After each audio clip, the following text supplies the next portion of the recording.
Have you ever wondered what happens when a $20 billion dream begins to crack right beneath the feet of the people who built it?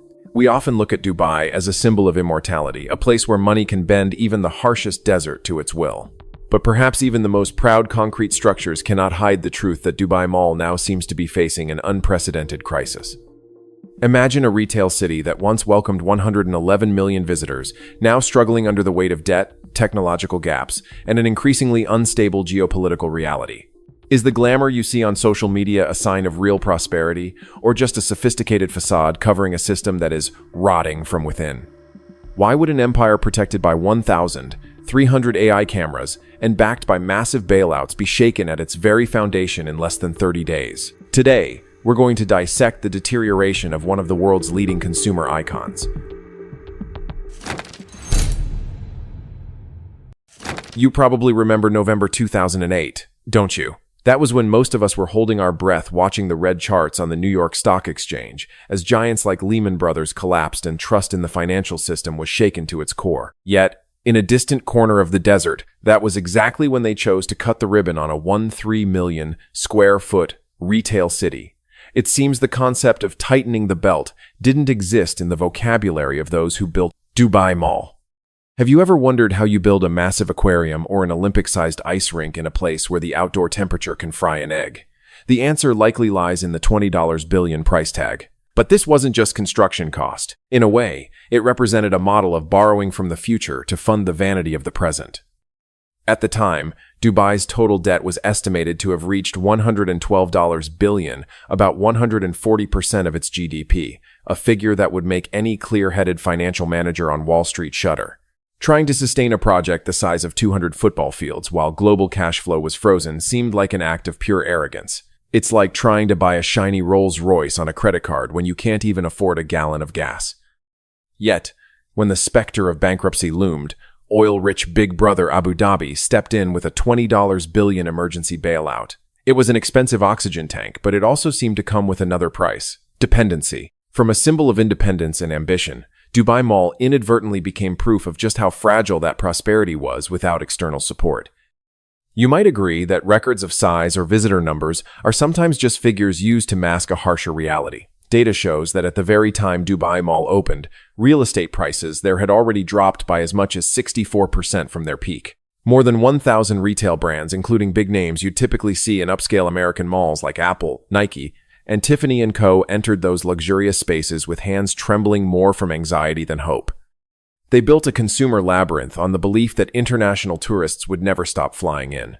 What they forgot is that, unlike the enduring core values your generation tends to believe in, like accumulation and practical efficiency, the Dubai Mall model placed its entire bet on geopolitical stability.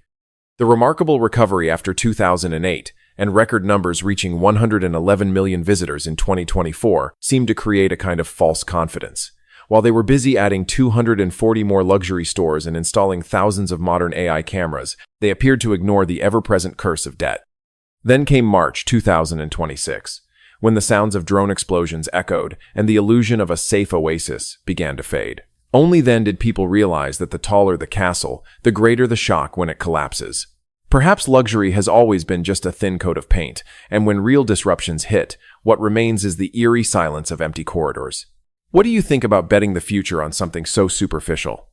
Let us know your thoughts in the comments below.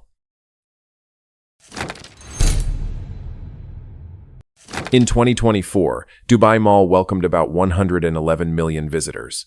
To put that into perspective, that number is larger than the combined population of France, Germany, and Spain. It's hard to believe that a single location in the desert could have more pull than cultural capitals like New York or Paris. While Times Square proudly showcases its constant crowds, the number of visitors flowing into Dubai Mall in 2023 quietly surpassed the total 62 million tourists of New York City. Perhaps the real question here isn't what they sell, but what they've done to make hundreds of millions of people believe they need to go there. Familiar American brands like Ralph Lauren and Coach aren't just fashion stores. They're pieces in a large-scale psychological game. People don't seem to come here to buy what they lack, but to spend money in a carefully engineered state of excitement, what experts call emotional spending. If you've ever set foot in the major casinos of Las Vegas, you'll notice a strange similarity at Dubai Mall. They fully apply what's known as the Gruen effect. It's an architectural technique designed to subtly disorient visitors. As you walk through the grand corridors, your brain tends to lose its sense of space and time. There are no windows to the outside world, and the lighting is always kept perfect, so you can't tell whether it's already dark outside. The goal is simple. When you lose your sense of direction, your ability to control spending logically seems to vanish as well.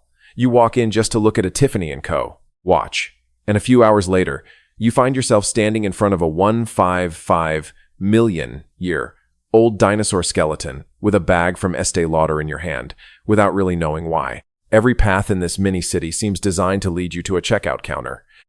There's a certain irony in placing a massive artificial waterfall or million-year-old artifacts right next to fast fashion stores. It seems like a way to wash away the desert's impoverished past with the extravagance of the present. Shopping here is no longer a side activity of a trip, it becomes the purpose of living. A Gucci or Chanel bag here isn't just an item, it feels like a ticket confirming that you belong to this upper-class world. But the more sophisticated and efficient a machine is at managing crowds, the more vulnerable it becomes when that flow of people stops. This entire $20 billion empire runs on a risky assumption that international aviation will always remain smooth, and that the world will always be peaceful enough for people to feel like shopping. All it takes is one small disruption, like an incident at Dubai International Airport, and this massive machine risks turning into a crushing cost burden that no bailout can quickly offset. Perhaps the perfection we see is just a thin shell covering a system that is betting its entire existence on the movement of international crowds. You might think the cameras mounted on the ceiling are just there to make sure no one walks off with a Tiffany & Co. watch or sneaks into an Apple store. But the truth seems far more complex. The Isotana AI system here isn't like the typical security cameras you'd see in small towns across America. It's a network of 1,300 all-seeing eyes, capable of analyzing emotions and recognizing faces in real time. Every second you walk around, millions of data points about your gaze, gestures, and even your walking pace are being digitized. If you happen to stop and look at a pair of Nike shoes for 30 seconds, the system can instantly read your interest. Then, almost unbelievably, your phone suddenly vibrates with a promotion for that exact item. Is that thoughtful attention, or simply an algorithm trying to predict what you'll spend on next? People often say there's no such thing as a free lunch, and at Dubai Mall, what you're giving up is your freedom. They entice you with smart fitting rooms, where Microsoft's AI can suggest a shirt without the need for a human salesperson. It sounds like something out of a convenient sci-fi movie. But you might also notice that the line between being a served customer and a monitored subject has blurred almost to the point of disappearing. You're essentially strolling through a golden cage, where every action is guided by algorithms designed to extract maximum commercial value from your presence. We seem to have accepted becoming mobile data files in exchange for a frictionless shopping experience. There's a sharp irony in how such a glamorous space can make people feel more like a number in a massive Excel spreadsheet than a human being. There's a common belief among executives here that technology can control every variable. They trust that those 1,300 watchful eyes can keep this $20 billion machine running flawlessly.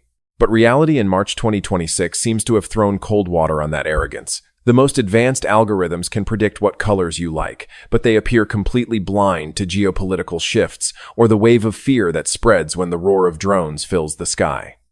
Data can tell where you stopped, but it can't tell investors when a customer will decide that safety matters more than an expensive handbag. When high-end shoppers choose to stay home, those 1,300 cameras are left with nothing but recording the silence of empty storefronts. Look at the new Chinatown area, where human interaction, the soul of commerce for centuries, has been replaced by AI scanners and automated kiosks. You no longer need a salesperson's smile. Instead, you get the lifeless beep of a QR code. Are we truly happy in a system that is perfect to the point of being cold? When everything is optimized for profit, has our human essence been discarded in favor of efficiency? What do you think? Don't hesitate to share your thoughts below. Try to imagine you're sitting on a Delta or United flight, looking forward to a luxury vacation in what is called the safest place in the world.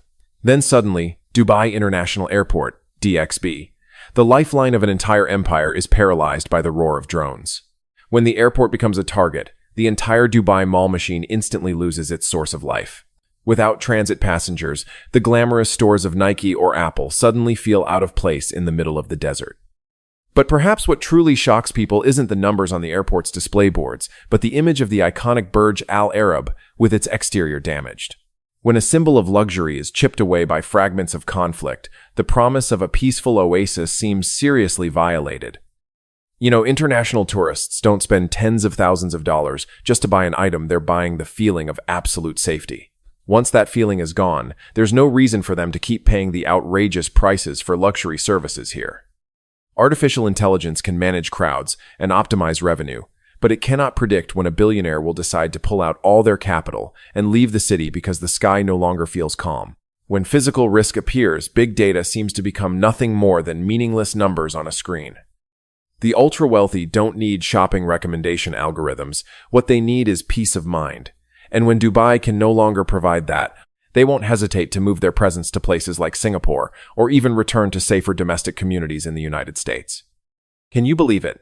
In just 30 days of March 2026, visitor traffic at Dubai Mall dropped by nearly 50%. This is a free fall, unlike anything we've seen before, far beyond what we witnessed during the 2020 pandemic. Core customers from Russia, China, and India, those who once saw Dubai as a safe stopover, suddenly disappeared. At this point, Dubai Mall looks like a lonely, magnificent fortress but eerily empty. Maintaining a massive air conditioning system in desert heat and a large workforce for stores with no customers seems to be creating unimaginable financial pressure on Emaar. Every passing second, this $20 billion machine appears to be eating itself in silence. Perhaps the biggest lesson here is the risk of concentration. Dubai has tied its fate to a single variable, the world's perception of its safety. The events of March 2026 seem to prove that an economy built on perception can collapse much faster than those based on production or tangible resources. Many say luxury corporations have long been too focused on polishing their financial reports by putting all their eggs into the Dubai basket. Then when the dark March hit, revenues at flagship Hermes and Chanel stores there suddenly evaporated by as much as 60% in just 30 days. You might wonder why the number is so catastrophic. The answer lies in the sudden disappearance of super-spending customers from Russia and China, who previously contributed nearly half of these brands' revenue. When these customers no longer felt comfortable flying to the desert to shop, stock markets in Paris and Milan immediately turned red. The stock's Europe Luxury 10 index dropped by as much as 9% the moment Dubai Airport's runways fell silent. Hundreds of billions of euros in market value vanished, proving that the prosperity of high-end fashion is surprisingly fragile when it depends too heavily on a single destination. But the story doesn't stop at trading screens. Look at the Strait of Hormuz, the lifeline usually associated with oil flows from companies like Shell or BP. Now, it has also become a choke point for luxury fashion shipments. Have you ever thought that insurance costs for a single shipping container could jump by an additional $30,000 just to pass through a high-risk zone? This seems to be turning luxury goods into a symbol of irrational excess. Even worse, when Dubai, the world's most important logistics hub, faces disruption, the latest Apple products or new seasonal collections from Ralph Lauren and Rolex suddenly get stuck in warehouses, delayed for months behind schedule. It's hard not to feel a sense of irony watching top global CEOs wake up from a long sleep. They seem to have forgotten the basic lesson of risk diversification by placing their entire brand value on a giant billboard in the desert. Dubai Mall was once where American brands like Calvin Klein and Michael Kors showcased their power, but when foot traffic is cut in half, that billboard suddenly becomes meaningless. This instability is even spreading a sense of caution to shopping centers in the United States. According to market analysis reports, as energy prices rise and geopolitical tensions increase, even the most optimistic consumers are beginning to cut back on non-essential spending. You might wonder why. In the middle of the geopolitical storm of March 2026, the financial reports of corporations like Emaar Properties still appear so resilient. The answer likely lies in long-term lease agreements of 5 to 10 years that were signed while the market was still booming. With an occupancy rate of up to 98% before the crisis, property owners seem to have created an extremely solid legal shield. Even as foot traffic collapses, familiar American brands like Gap, Levi's, and Nike are forced to face a harsh reality. Either continue paying outrageous rent or accept contract, breaking penalties severe enough to crush them. There's a sharp irony in how financial risk appears to have been skillfully shifted from property owners to retailers and service operators. For mid-level managers, those who once saw working at the world's largest mall as a golden ticket reality suddenly turns gray. Can you imagine being a commission-based employee, watching your revenue drop by 60%? In a place where the cost of living is tied to luxury pricing, failing to meet sales targets means not being able to afford everyday life. Even worse, in this region, employment is tied to residency. As stores begin cutting staff to protect shareholder profits in New York or London, thousands of managers suddenly find themselves with only 30 days to pack up and leave. The dream of an upscale life quietly turns into a silent exodus. But perhaps the deepest pain lies with the roughly 20,000 people you rarely see in glossy advertisements, cleaners, security guards, and taxi drivers who keep this gold mine running day and night. Under the kafala system, migrant workers from South Asia seem to have no social safety net to rely on. When visitor numbers drop by 50%, taxi drivers who once earned well from the constant flow of people to and from Dubai Mall can no longer even afford daily rental fees for their vehicles from state companies. They become like fading shadows, disappearing from worker housing areas, leaving behind the gilded castle they helped build without a goodbye or any form of unemployment support.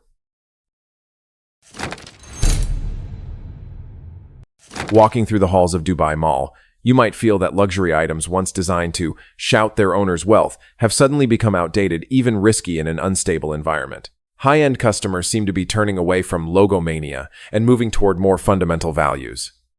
Instead of flashy bags, people are starting to favor the understated elegance of brands like Brunello Cucinelli or Ralph Lauren's Purple Label. This marks a psychological shift from impulsive shopping to sustainable investment. In difficult times, people tend to return to heritage assets that preserve value better, like a Patek Philippe watch or jewelry from Harry Winston, rather than seasonal fashion collections that go out of style in just a few months. The "you only live once" seems to have been thrown away, replaced by the thinking of cautious investors. An interesting factor that Dubai Mall's managers may not have anticipated is the impact of the golden visa policy. As thousands of short-term visitors become long-term residents, their behavior changes completely. Someone who considers Dubai home no longer feels the need to swipe their card excessively every weekend at the mall just to prove their travel status. They begin shopping more responsibly, focusing on practical and planned needs.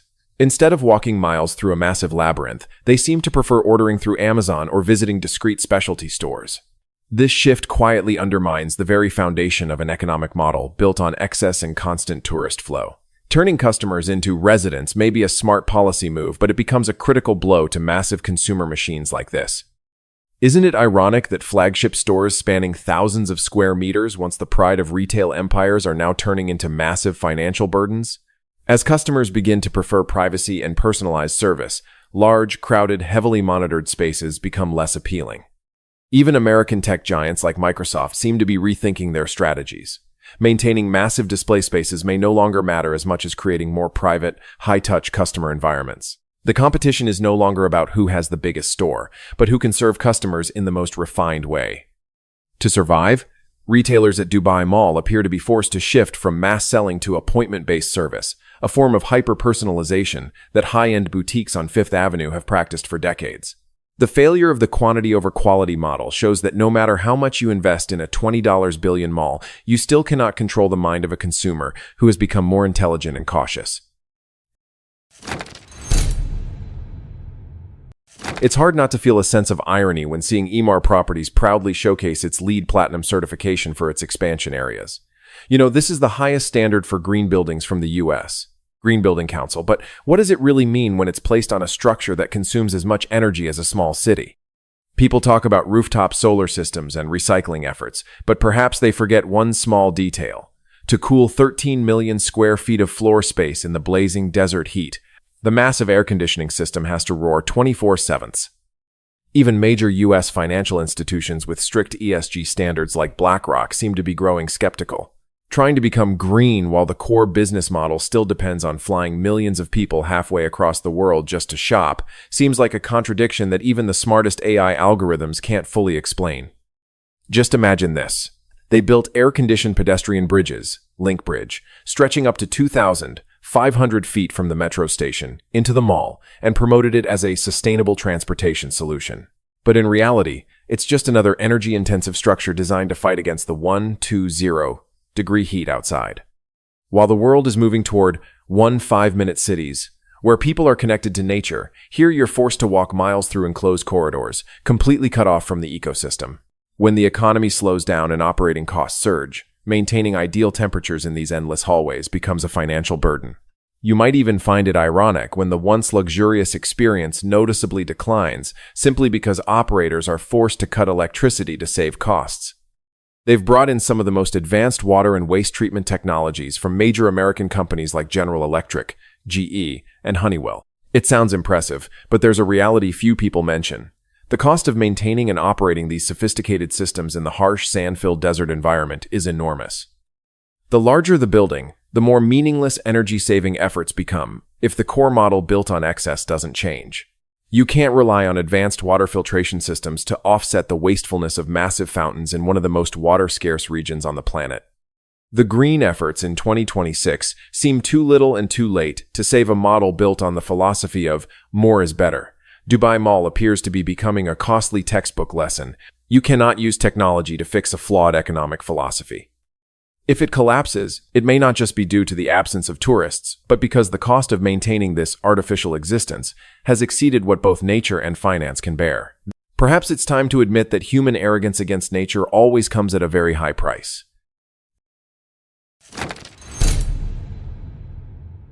The events of 2026 have left behind a costly lesson, one that rational investors like you will likely never forget.